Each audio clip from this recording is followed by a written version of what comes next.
La tempestad calmada. Una barca con velas, ni muy grande ni muy pequeña, surca un hermoso lago de color azul, muy intenso. Es una barca de pesca en que cómodamente pueden caber de 5 a 6 personas.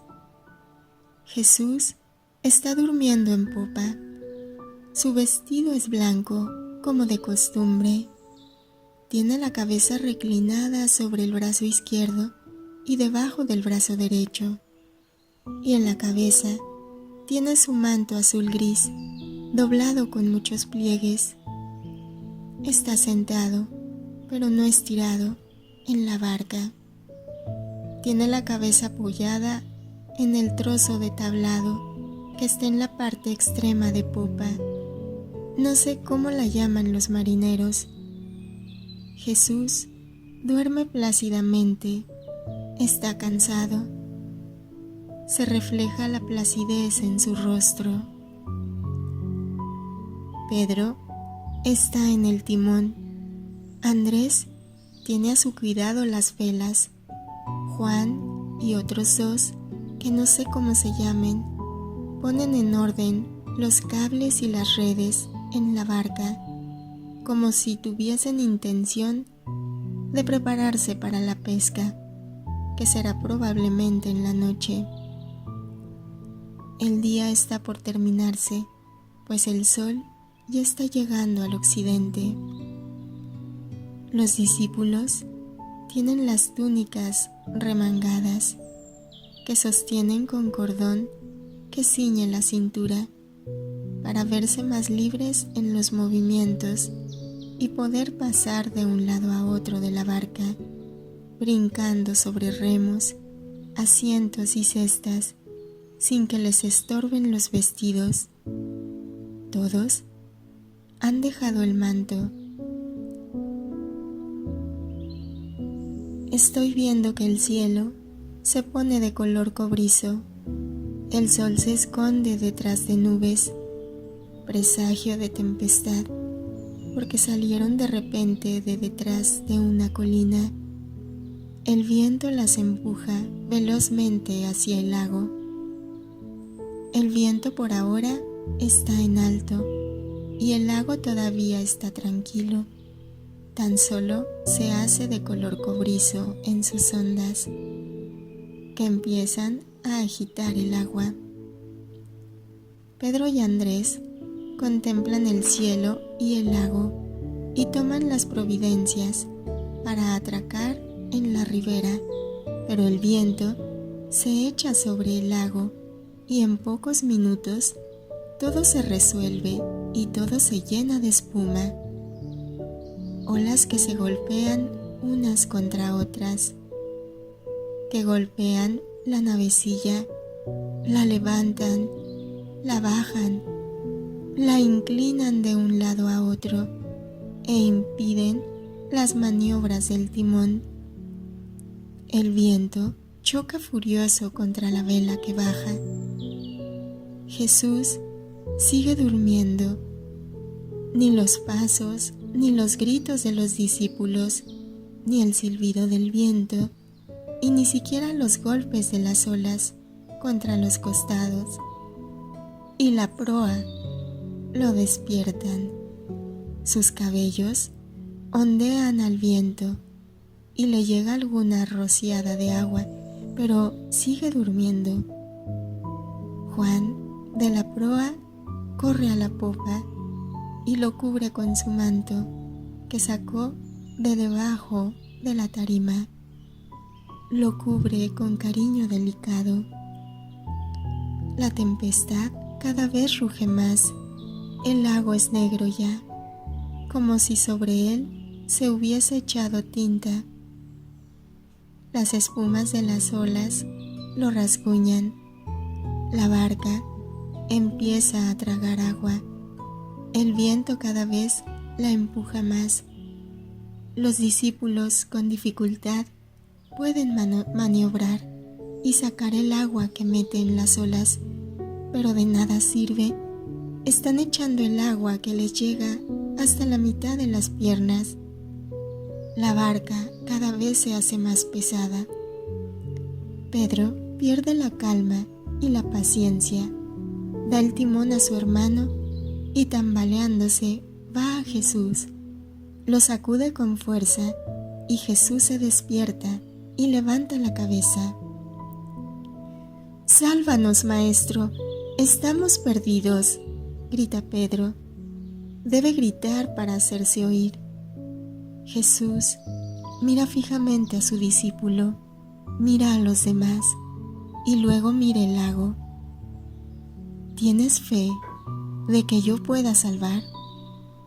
«¡Pronto, Maestro!», grita Pedro, mientras una verdadera montaña de agua que ha partido del centro del lago, veloz, se dirige contra la pobrecilla barca. Parece una tromba, por lo alto y espantosa.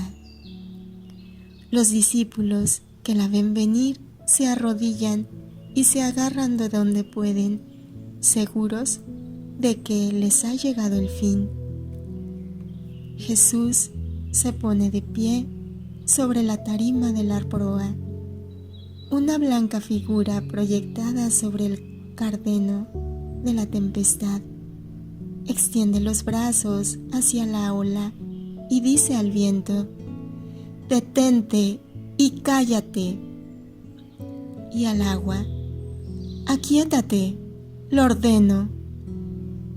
Aquel monstruo se desgrana en espuma que cae sin causar daño alguno. Su rugido se pierde en un murmullo, igual que el viento se pierde en un silbido que parece un suspiro. Sobre el lago apaciguado vuelve a aparecer el cielo sereno y la esperanza y la fe en los corazones de los discípulos. No puedo describir la majestad de Jesús. Es menester verla para comprenderla. Yo gozo de ella en mi interior porque la tengo ante mi vista y pienso qué sueño tan plácido tenía Jesús y cuán poderoso fue su imperio contra los vientos y contra las olas.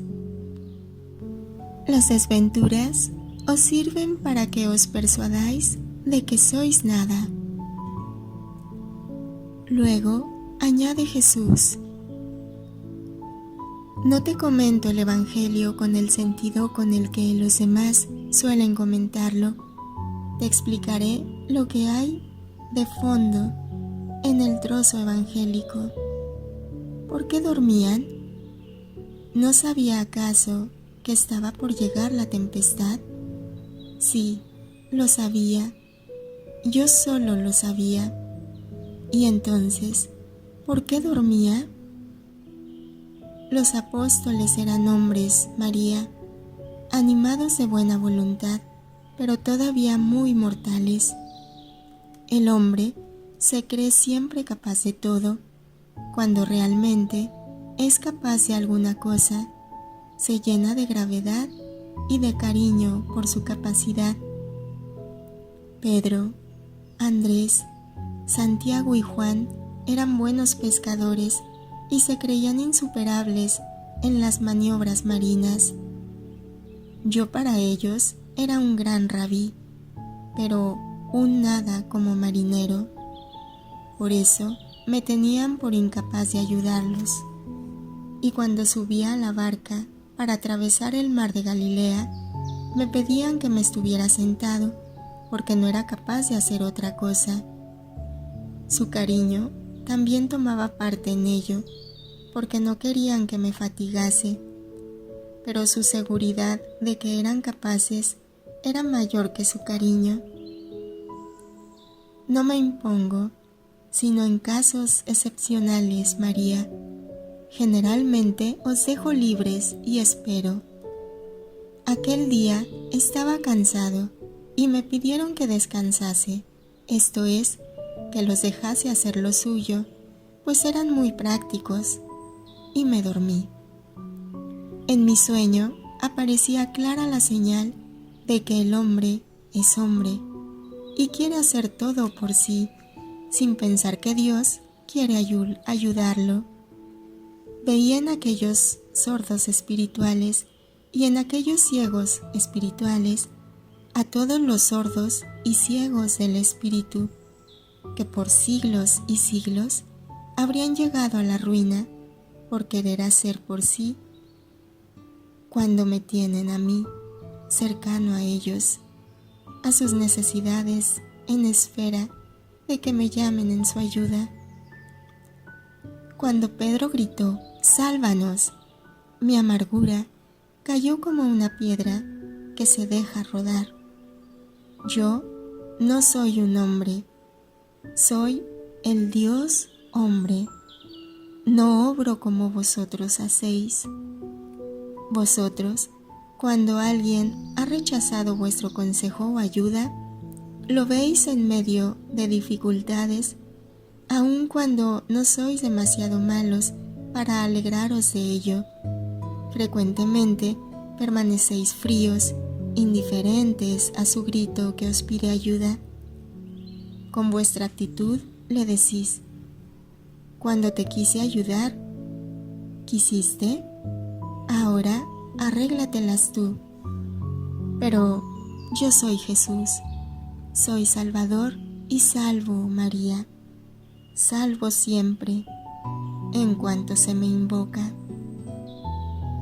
Los pobres hombres podrían objetar, entonces, ¿por qué permites que se formen las tempestades individuales o colectivas? Si con mi poder se destruye el mal, cualquiera que sea, llegaríais a creeros autores del bien, que en realidad sería don mío, y no os acordaríais más de mí. Tenéis necesidad, pobres hijitos, del dolor, para acordaos que tenéis un Padre, como el hijo pródigo que se acordó de tenerlo cuando tuvo hambre. Las desventuras sirven para que os persuadáis de vuestra nada, de vuestra locura, de vuestros errores, de vuestra maldad, causante de tantos lutos y dolores, de vuestras culpas, causa de castigos que vosotros mismos os infligís, y de la existencia de mi poder, de mi bondad. Ved que esto es lo que dice el Evangelio de hoy, vuestro Evangelio de la hora presente. Pobres hijos, llamadme. Jesús no duerme, porque tiene angustia al ver que no le amáis. Llamadme y vendré.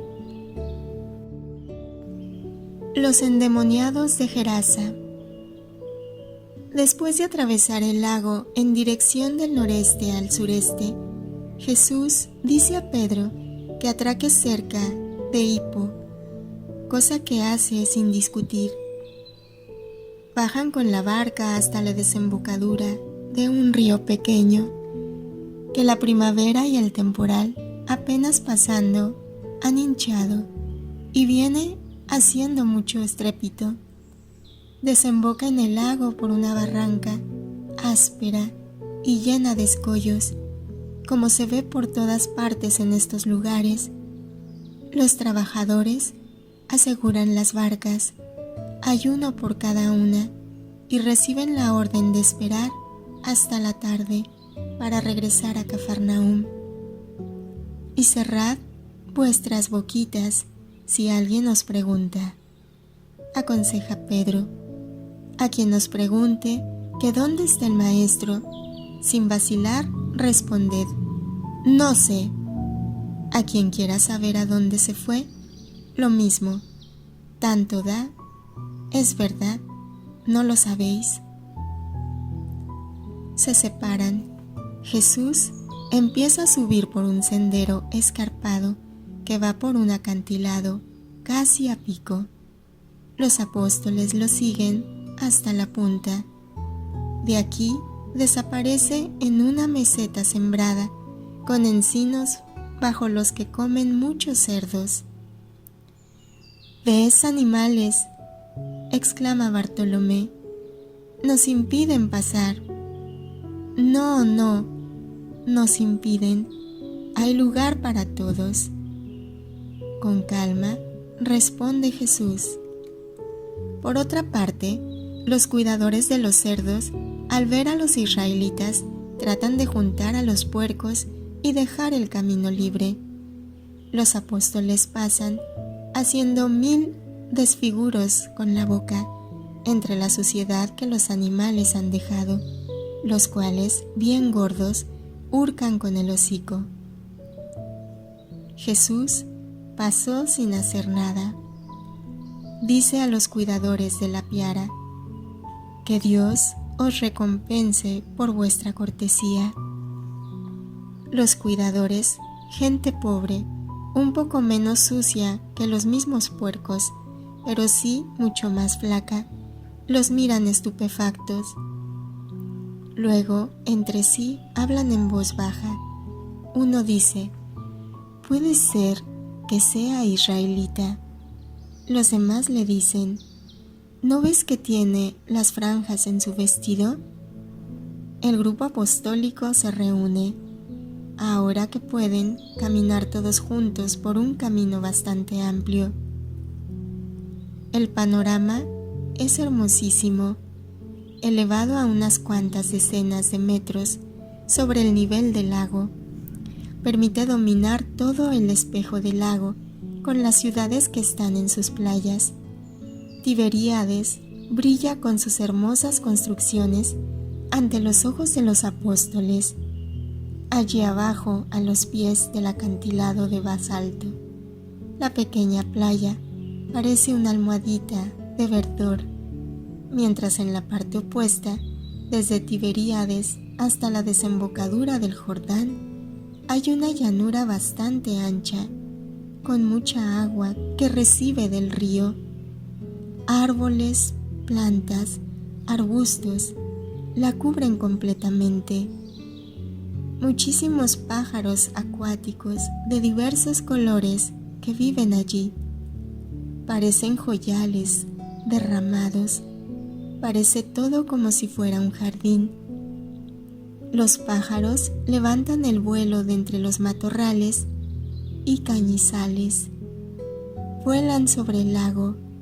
Se echan de pico para coger un pescado.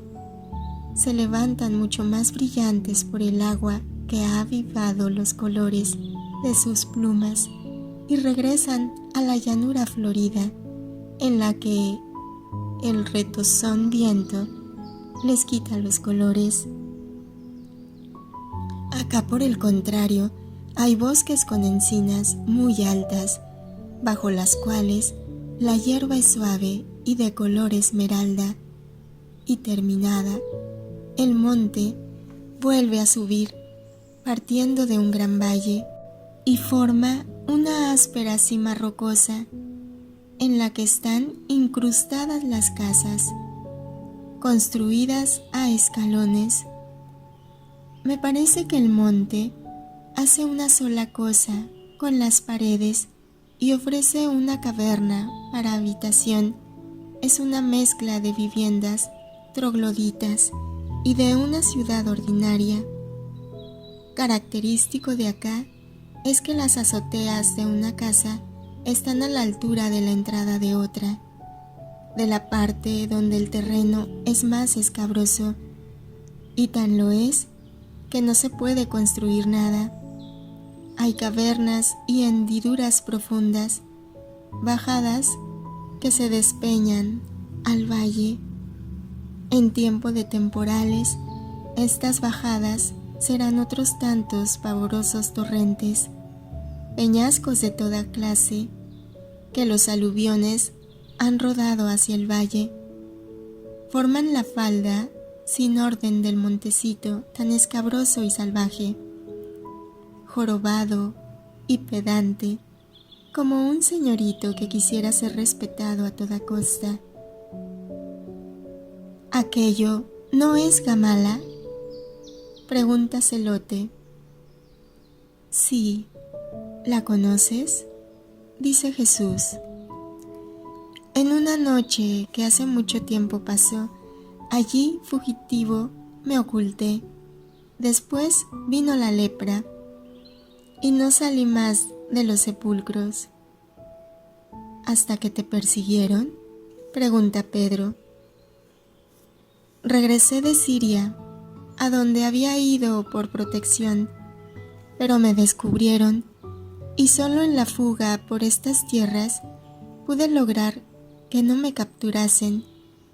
Después, poco a poco fui bajando, siempre amenazado, hasta el desierto de Tecua, y de allí, ya leproso, al Valle de los Muertos. La lepra me salvó de mis enemigos. Estos son paganos, ¿no es verdad?, pregunta Iscariote. Casi todos. Hay pocos hebreos por negocios y luego una mezcla de creencias o de no creencias, pero no fueron malos con el fugitivo. Lugares para fugitivos. ¡Qué escarpaduras!, exclaman muchos. Sí, pero creedme, hay más bandidos en la otra parte, dice Juan, que todavía sigue impresionado por la captura del Bautista. En la otra parte hay también bandidos, aún entre los que tienen el nombre de justos, termina su hermano. Jesús toma la palabra. Y sin embargo, nos acercamos a ellos sin asco, mientras que torcisteis la boca cuando pasasteis cerca de los animales. Son inmundos. Mucho más lo es el pecador. Estas bestias son así, y no se les puede culpar su suerte. El hombre, por el contrario, es responsable en ensuciarse con el pecado. Pero entonces, ¿por qué los hemos clasificado como inmundos?, pregunta Felipe. Una vez ya lo insinué. En esto hay una razón sobrenatural y natural. La primera es para enseñar al pueblo elegido a que sepa vivir según la elección que se hizo de él y la dignidad de hombre, aun en acciones ordinarias como el comer. El hombre salvaje come de todo, la bestia con llenarse el estómago. El hombre pagano, aunque no salvaje, igualmente come de todo, sin pensar que el sobrealimentarse fomenta los vicios e inclinaciones que envilecen al hombre.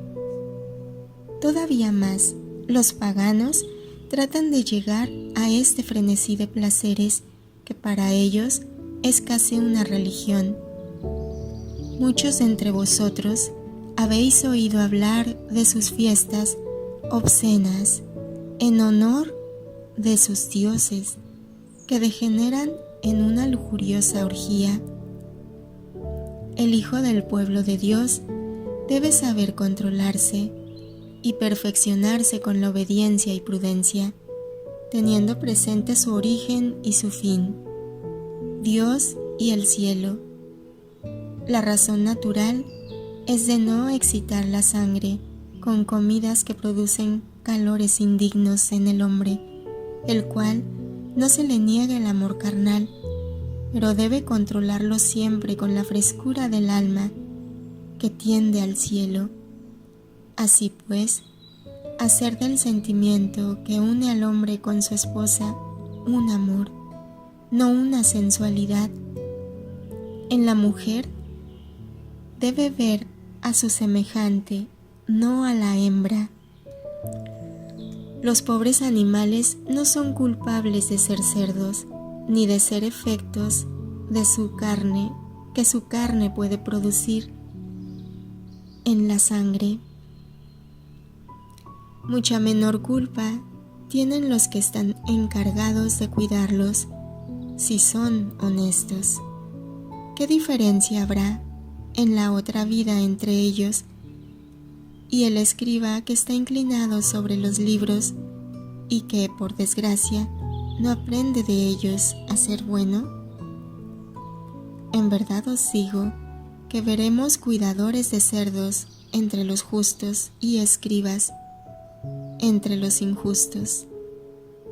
Pero, ¿qué es este derrumbamiento? Se hace a un lado del monte porque piedras y tierras ruedan y caen por la pendiente. Se miran estupefactos. Mira, mira allá, 2 hombres desnudos que vienen a donde estamos haciendo señales. ¡Locos! ¡Oh endemoniados!, dice Jesús a Iscariote, que fue el primero a ver los pasos que se dirigen a ellos. Deben haber salido de alguna caverna del monte. Aúllan. Y uno, el más veloz en correr, se precipita hacia Jesús. Parece un extraño pajarraco sin plumas. Es tan ligero y con los brazos parece como si remara. Se echa a los pies de Jesús. «Estás aquí, dueño del mundo. ¿Qué tengo que ver contigo, Jesús, Hijo de Dios Altísimo? ¿Ha llegado la hora de nuestro castigo? ¿Por qué has venido antes de tiempo a atormentarnos?» El otro endemoniado, bien porque no puede hablar, bien porque algún demonio lo haya hecho tartamudo, no hace más que echarse de boca y llorar quedo. Después se sienta, se queda inmóvil, se pone a jugar con sus pies desnudos con las piedras. El demonio continúa hablando por la boca del primero y se retuerce en el suelo en medio de un paroxismo de terror. Me siento tentada a decir que parece como si quisiera reaccionar y que no puede sino adorar, como si fuese atraído y rechazado al mismo tiempo por el poder de Jesús. Dice en su aullar: «Te conjuro, en nombre de Dios, que dejes de atormentarme, déjame ir». «Sí, fuera de este. Espíritu inmundo, sal de estos y di tu nombre». «Mi nombre es Legión, porque somos muchos. Hace años que tenemos a estos y por ellos rompemos las cadenas. No hay fuerza humana que los pueda contener.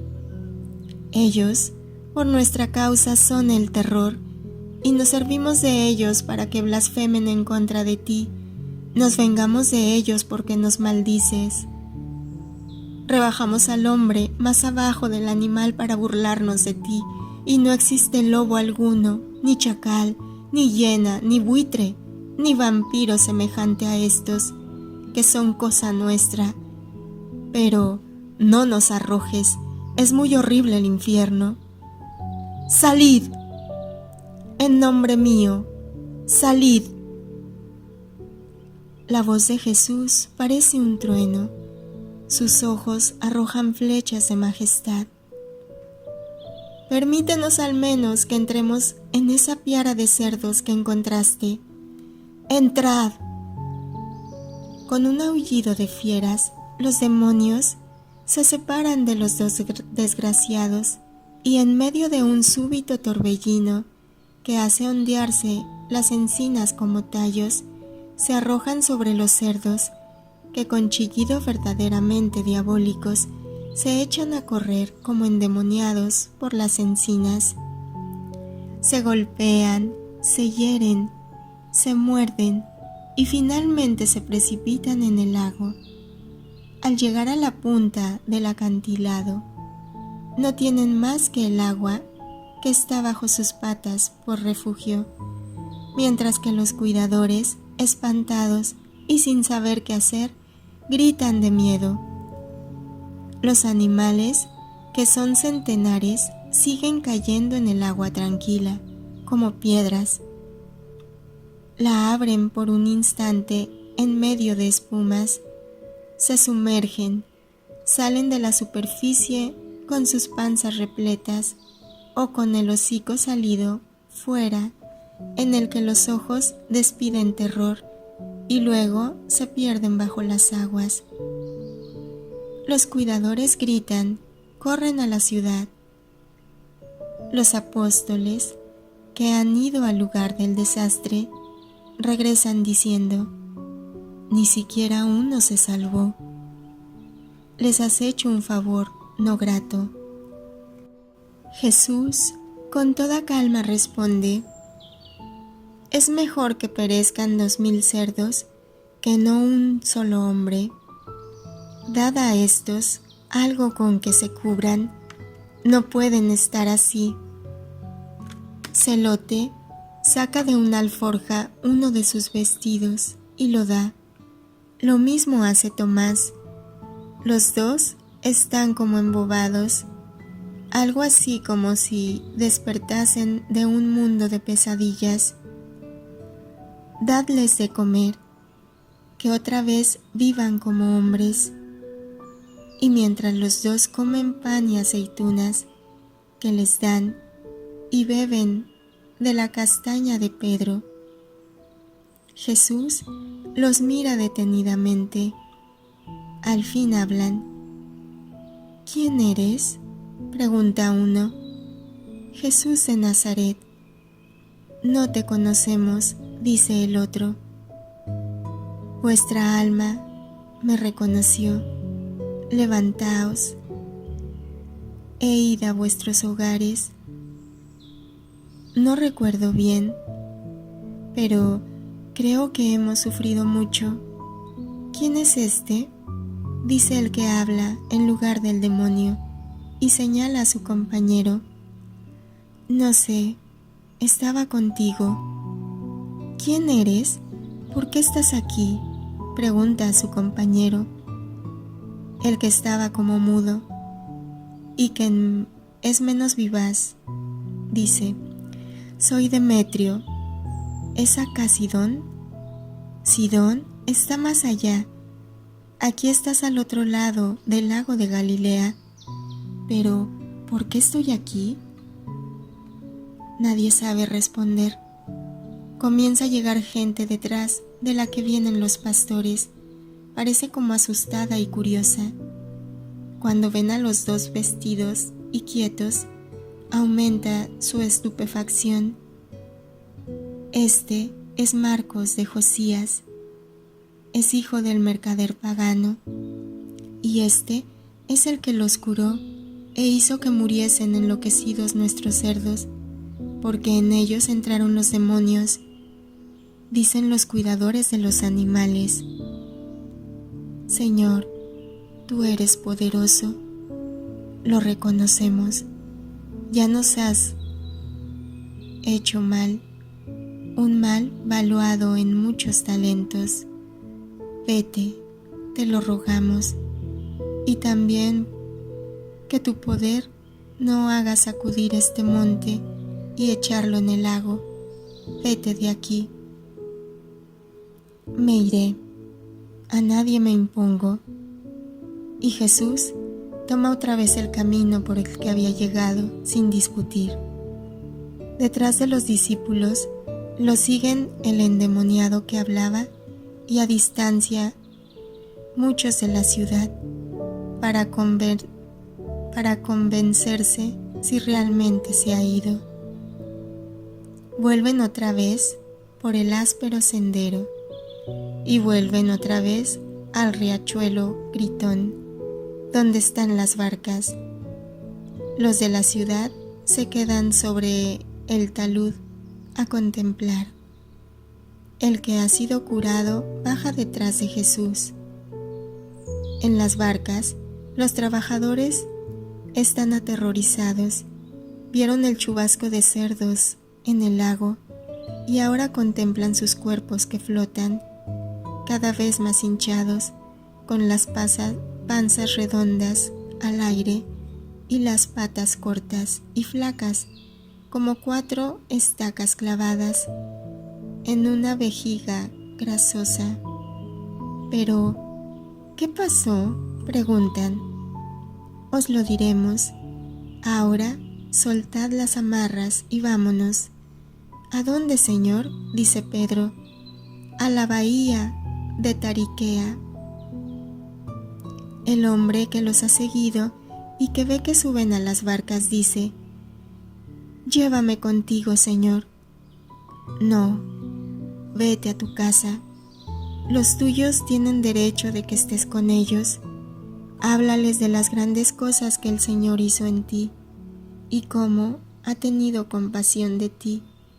Esta región tiene necesidad de creer. Enciende las llamas de la fe por gratitud al Señor. Vete. Adiós. Consuélame al menos con tu bendición, para que el demonio no se apodere de mí otra vez. No tengas miedo. Si no quieres, él no puede venir. Te bendigo. Vete en paz. Se separan las barcas de la ribera en dirección de este a oeste. Solo entonces, cuando las barcas surcan por en medio de los cerdos muertos, los habitantes de la ciudad que no han querido al Señor se retiran y regresan